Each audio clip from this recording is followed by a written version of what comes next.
of the famous Sephardi library. His name was Rabbi Meir Abitbol, Zecher Tzadik Livracha, great rabbi of his time. He was actually born in the year 1944, and he passed away on the 19th of September back in the year 2023, only just under 2 years ago. It was actually 4th of Tishrei was his Hilula, 2 days after Rosh Hashanah, respectively. Now, he had various important roles. He'd go on to become the manager of the מכון, לאור, המערב. This is a famous, let's say, Sefard, this famous institution, which we've spoken about before. Director of the Or Hamabar Institute. It's a publishing house of books of the great sages of the Sephardi communities and from Morocco. And it's a library that collects and, let's say, markets books by great Sephardic sages. And that's very much we celebrate inside this channel, because very much we are trying to explore the history of great Sephardic rabbis and chronicle them over here, especially in video format. So now I've got the honor of speaking about another very passionate great rabbi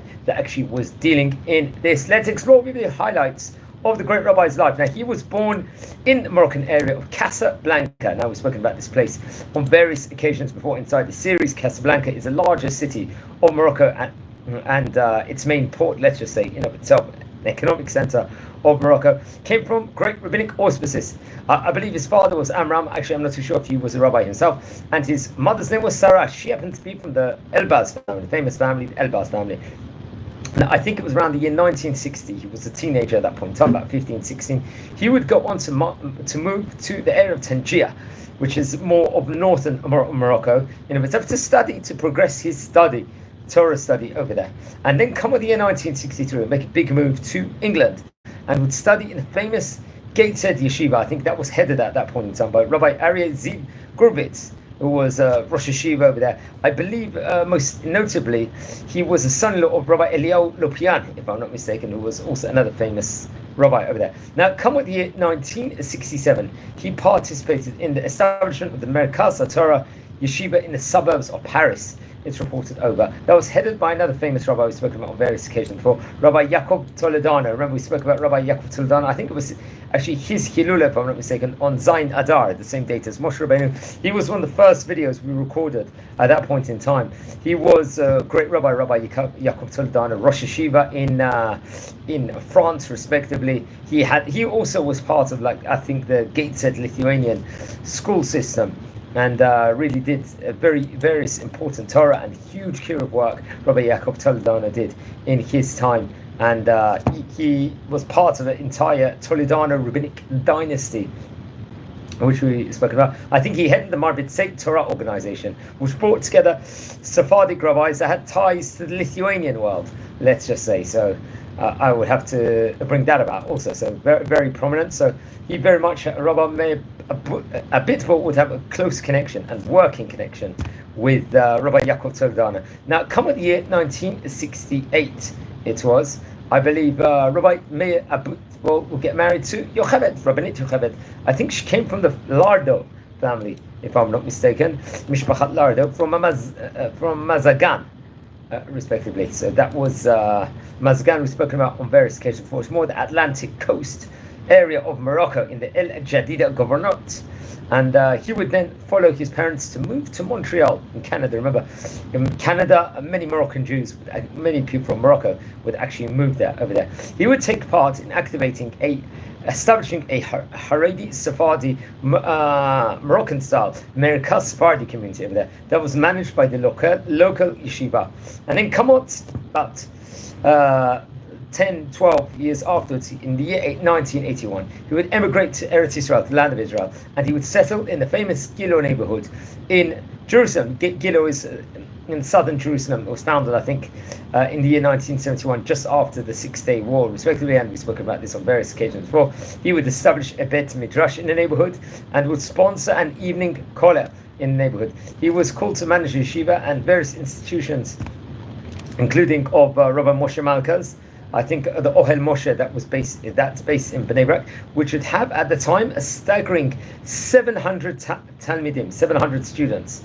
He would very much be into the writings of the great rabbis of the Sephardic countries and of Mareb.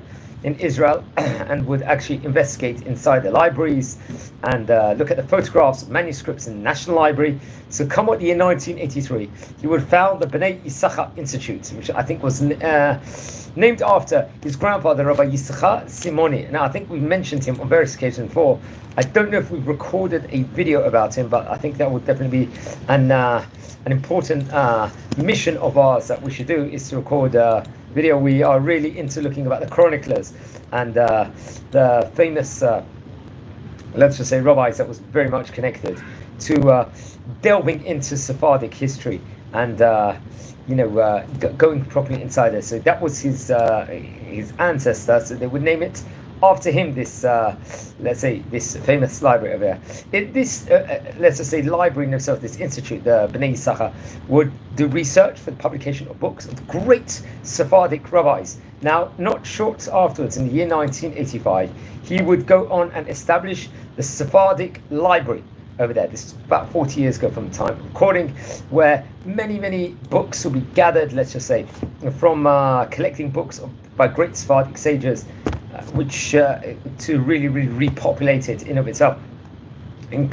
Now, come with the year 1990, he would then now go on to found another organization called the Laor Hama'arav. Now, this is, I think, very much the Bnei Yisachar, named after Rabbi Yisachar Simoni. Maybe we'll have an official name at that point in time, or so on and so forth. Until the year 2019, this מכון itself will have as many as 400 books, which is absolutely staggering. They would publish as many as 400 books, which was a phenomenal achievement in those many years that it was open, let's just say. Now, in 2008, his excellent work would get recognized. He would win the Nissim Gaon Prize for 25 years of activity and distribution of the books of the great Sephardic sages. This was very prominent in of itself, and a prize which was very important, and which we should speak about more also at a later stage in time, which I recommend everyone to do. Remember, we spoke about great chroniclers and publishing houses so far inside this series, and especially I would very much recommend people to learn more within regards to that. Okay, now I believe he passed away on September the 19th in the year 2023. He was 79 years of age at the time he passed away, and he was very much well liked from all corners, let's just say, of the Jewish world, not just in the Haredi circles, also very much in the Leumi and the secular circles, and all over the different breadth of all different areas of Jewish life. We have to, and many obituaries were written about him. It was headlines at the time when he passed away, the Sephardic Library. He was 79 years of age when he passed away. He was very much involved with Gateshead. He was part of Morocco. He was in Paris. He was in Israel, Gilo. He would take up various different important positions also with the library and so on and so forth. I think what's interesting, among the books that he would collect, there was various different compositions from great Sephardic sages of his generation, and I think he would actually reprint from the books of Rabbi Yosef Meshash, another famous Moroccan rabbi, and would collect, I think, especially books, most notably from Rabbi Shalom Abu Chatzera, the grandson of the author of the Abir Yaakov, respectively. And it's actually his family members say that the late Rabbi Shalom Meshash was Rabbi of Jerusalem, drew his strength from his rabbis. Rabbi Ovadia Yosef, most notably the chief rabbi of Israel between 1973 to 1983, would visit his library in the early years. He was encouraged by great support by many of the great rabbis, including the Rishon LeZion, Rabbi Shlomo Moshe Amar, for example, and Rabbi Reuben Elbaz. I think Rabbi Reuben Elbaz was related to him somehow.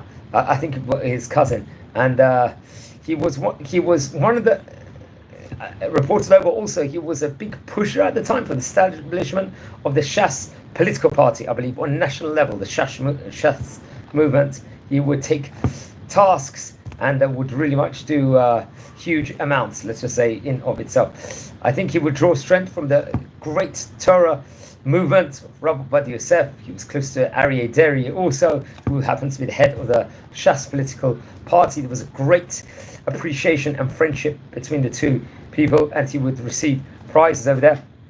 It's actually interesting. I think in the year 2018, he would go on to move the Sephardic library, the headquarters, to the Bukharian neighborhood, and to a more spacious and elegant residence, befitting the teachings of Sephardic sages over there. He worked humbly and modestly to achieve his goals and shunned honor and publicity. All visitors to the library testify that he would address each visitor at eye level and sit each one down for a conversation about the greatness of the sages of the Spanish countries and the need to spread their teachings. In this way, he encouraged young boys to learn from these books, and in this way, he encouraged young scholars, great rabbis, to produce more and more compositions and writings from the teachings of our ancestors.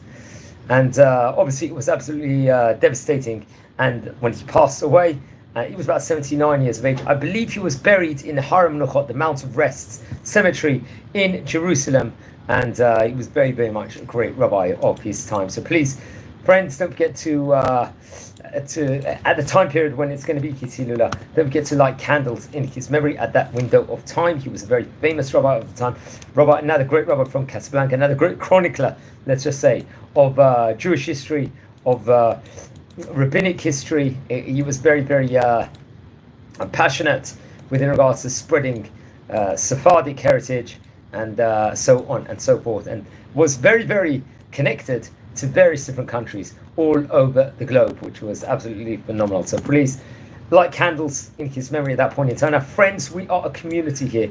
We are learning about the great rabbis of yesteryear. If you descend from any of the famous rabbis we are speaking about, please send me an email. I would love to hear more information about the great Chachamim. If you feel anyone is interested in watching any of these videos of the great Chachamim, please share these videos also to other people. And please, let's learn more about the great rabbis. Please look over the channel itself. We've got a huge playlist featuring nearly 1,200 biography videos of great rabbis from yesteryear, which I recommend everyone to actually look at and to get into. And please, if you haven't subscribed yet to the channel, please subscribe.